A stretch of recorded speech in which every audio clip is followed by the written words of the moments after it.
예, 반갑습니다. 윤석열 검찰총장이 사퇴한 뒤에 윤석열의 앞으로 정치 행보는 어떻게 될 것인가부터 시작해서 윤석열이 최근에 만났던 사람, 또 정치권의 친한 인사, 가까운 인사들이 어떤 사람들이냐, 김한길과 최근에 저녁 식사를 했다. 김한길 전 의원과 또 정동영 의원과 전 의원과 친한 사이다. 여러 가지 얘기들이 나오고 있습니다. 윤석열이 사주팔자, 윤석열의 관상이 어떻다는 얘기까지 많이 쏟아지고 있습니다. 그만큼 이제 관심이 높다는 겁니다. 윤석열이 당장 지금 보궐선거 앞에는 어떤 행보를 보일 것이냐 또 지금 관심이고, 윤석열이 소위 국민의 힘과 손을 잡을 것이냐 아니면 제3지대에서 정치 행보를 보일 것이냐, 이런 걸 두고 이미 여론조사도 일어나고 이런 정도로 관심이 높습니다. 오늘 중앙일보 보도에 의하면은 윤석열이가 사퇴할 당시에 이 주변 인사들에게 절에나 다녀야겠다, 이런 얘기를 한 것으로 보도를 했습니다. 절에나 다니겠다, 여러 가지 지금 복잡한 생각도 정리를 해야 되겠고, 또 보궐선거 전에는 좀 정치권과는 거리를 둘 필요도 있고, 지금 총장직 사퇴가 이렇게 문 정권에 의해서 쫓겨나는 마당에 그게 자기의 정치 행보로 이어진다 하더라도 당분간은 좀 어떤 시간적인 이 갭이 필요한 부분이다. 절에나 다녀야겠다. 우리나라에서 절에나 다녀야겠다라는 건 주로 머리를 좀 식히겠다. 또 꼭 절을 가서가 아니고 여유를 갖고 싶다. 시간적인 이런 뜻으로 해석이 되기도 합니다.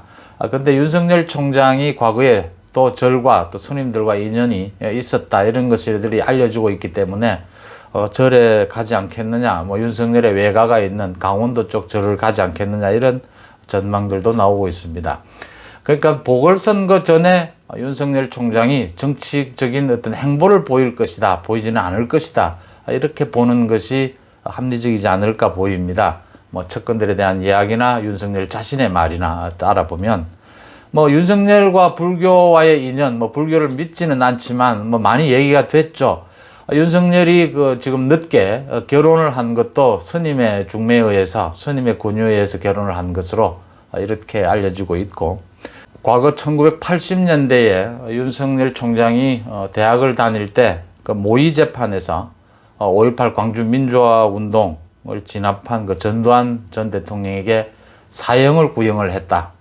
모의 재판이긴 하지만 그때 자신은 검사 역할을 맡아서 사형을 구형을 해서 그 부분 때문에 사시 합격도 늦어졌다라는 이야기도 있고, 그때 또 도피해야 되는 부분이어서 강원도 절을 전전하면서 다니다가 절을 다니면서 사시 공부도 하고 했겠죠.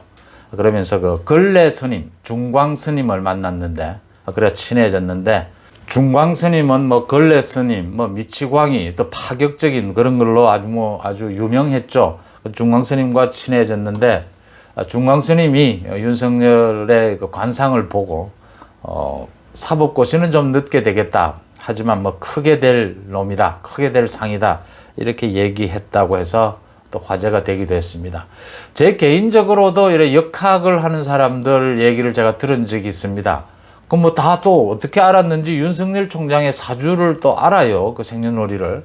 그래서 지난해 같은 경우에는 윤석열 총장이 연말쯤에 여자에게 큰 피해를 당한다, 이런 얘기를 제가 들은 적도 있습니다. 그 여자가 추미애였는 것 같은데, 문제는 지난해 초에 제가 그 얘기를 들었으니까 그때도 물론 추미애와 이렇게 갈등 관계에 있었기 때문에 충분히 예측은 할 수 있는 대목이었다. 또 윤석열이 왕이 될 상이냐, 이런 얘기까지 나오고 있습니다. 그냥 재미로 한번 들어볼 만한 이야기들이다. 원래 이렇게 인기가, 관심을 얻게 되면 또 많은 얘기들이 나오니까, 중광 스님이 크게 될 상이다라고 했던 것도 과거에 이렇게 절에 가서 공부하는 학생들이 많았죠. 그러면 또 스님들과 친해도지고, 스님들이 또 역학에 밝은, 관상에 밝은 사람들이 많으니까 덕담 정도로 했다. 이렇게 도망 다니면서 공부하고 있는 처지니까 그렇게 보셔도 되지 않겠나, 이래 보입니다. 문제는 지금 윤석열 총장이 이제 메시지를 내고 있죠. 이제 공정의 문제, 자신이 생각하는 공정, 정의의 문제를 그 LH 사태에 견주어서 내고 있다. 이런 식으로 이제 뭐 윤석열 총장이 어디를 가든 뭐 언론이 그냥 이렇게 방치해 두지는 않을 테니까 언론에 언제나 접촉이 있어야 하니까 계속 메시지는 나올 것이다.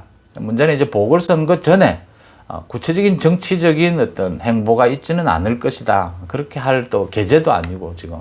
근데 이제 상황에 따라서 지금 안철수나 오세훈 모두 윤석열 총장이 어떤 형태로든지 야권의 승리에 기여를 해주기를 바란다라는 메시지는 계속 내고 있어요.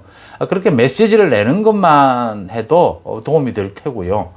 또 막 정말 선거에 임박해서 야권이 또 뭐 어렵다, 박빙의 승부다 이렇게 피를 말리는 승부로 가게 되면 글쎄 여러 가지 간접적인 윤석열 총장의 메시지 지원은 있을 수 있다고 봅니다.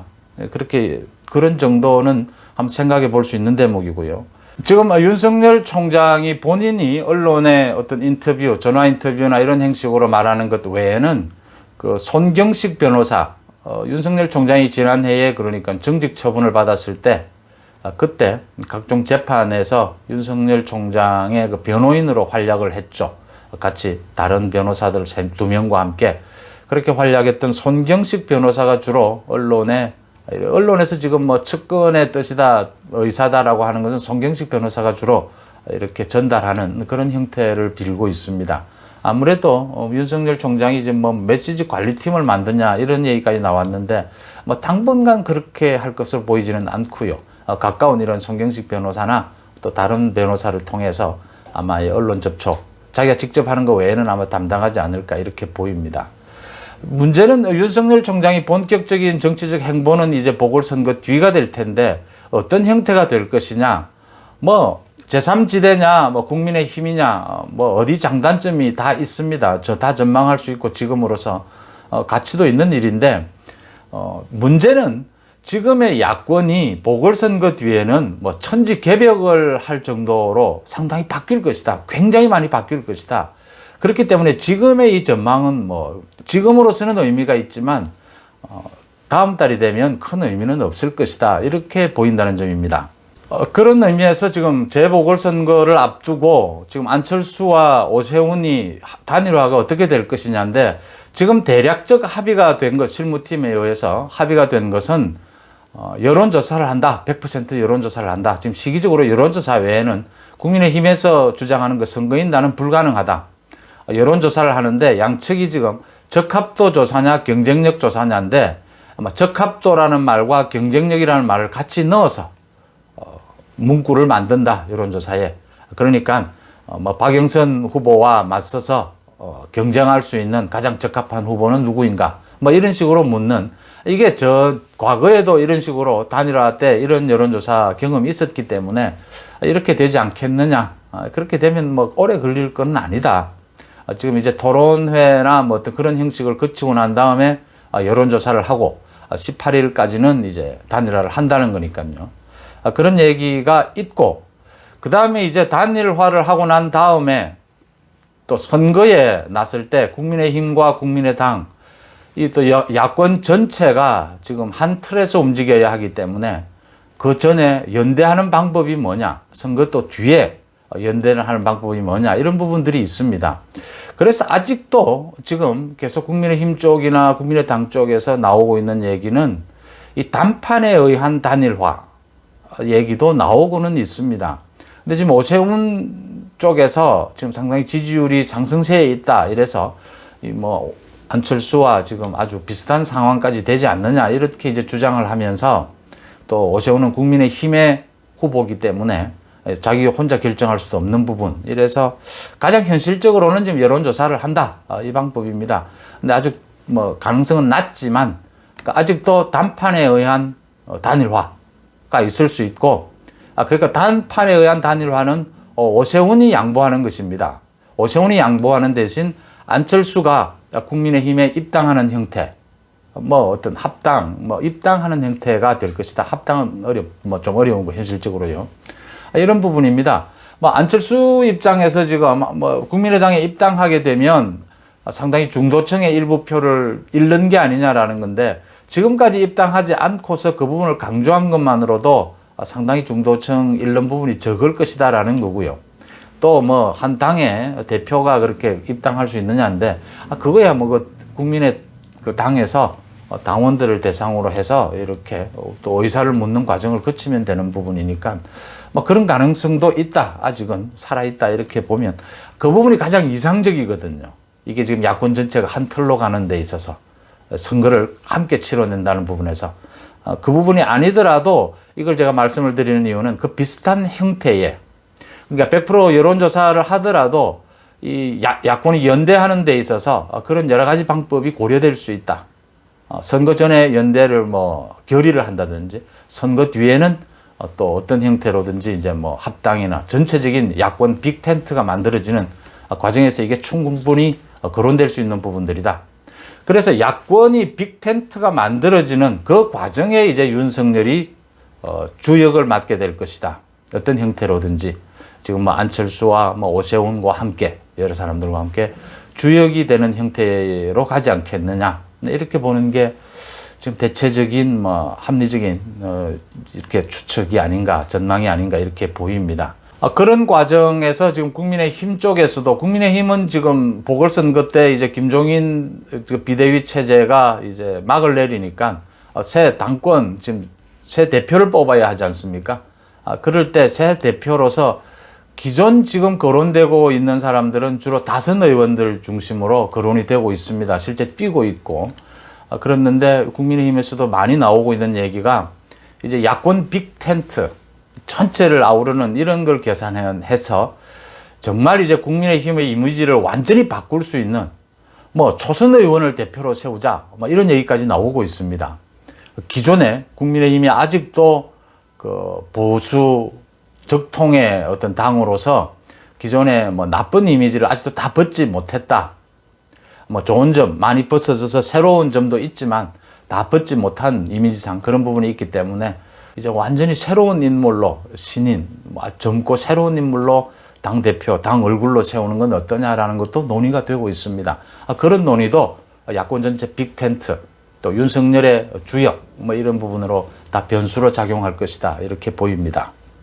그 다음에 뭐 많이 보도가 되고 있는 윤석열이 뭐 사퇴를 처음해서 김한길 전 의원과 만났고 뭐 정동영 뭐 전 의원과도 친분이 있고 뭐 이런 등등의 얘기들은 막 크게 무게감이 있지는 않다 이렇게 보입니다. 윤석열 총장 같은 경우에는 상당히 오랜 기간 그 민주당 쪽과 이렇게 긴밀한 관계를 유지해 온 게 사실이거든요.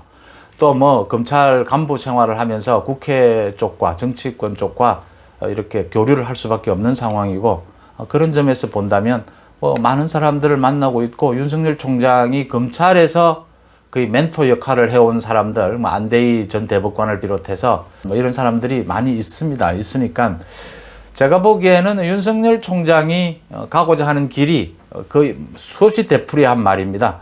법치주의, 자유민주주의, 그 다음 정의와 공정 이런 틀 안에서 자기의 정치적 행보에서 주로 가깝게 자기와 정치를 같이 해 나갈 사람들이 이제 형성되지 않겠느냐. 윤석열이 누구와 같이 정치를 하느냐도 굉장히 중요한 부분이니까 그렇게 형성되는 것이지 지금 뭐 기존에 뭐 어떤 뭐 관계가 어땠다 정치권과의 뭐 이런 것들은 크게 무게감을 갖지는 못할 것이다 이렇게 보입니다. 당장 뭐 윤석열 총장이 절을 가든지 아니면 언론 인터뷰를 통해서 또다시 메시지를 낼 것으로 보입니다. 공정과 정의의 부분을 그 부분을 계속 내지 않으면 자신이 또 사퇴한 이런 명분 이런 걸 살려야 하고 또 앞으로 자기가 갈 그 정치적 전망에 대해서 어떤 형태로든지 자기의 의사는 밝혀야 하는 부분이기 때문에 그런 또 메시지는 계속 내게 될 것이라고 보입니다. 고맙습니다.